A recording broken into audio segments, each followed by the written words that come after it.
Here's an example of the difference between O gauge, which are smaller, and the standard gauge, which is the larger engine here in the front.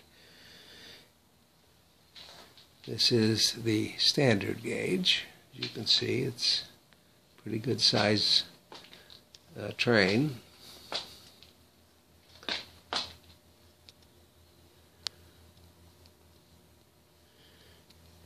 And then behind it here is the O gauge.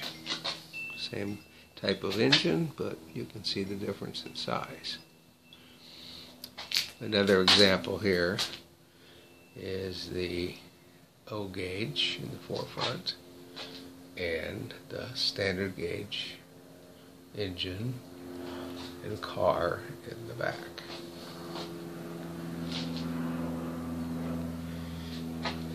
And here's an example of the size of the tracks. As you can see, quite a bit of difference from the O to the standard.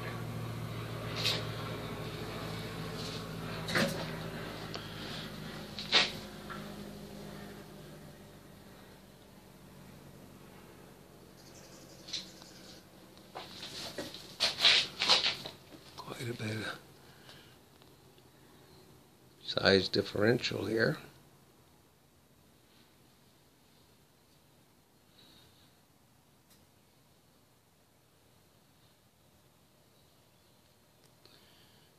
That helps you see the difference.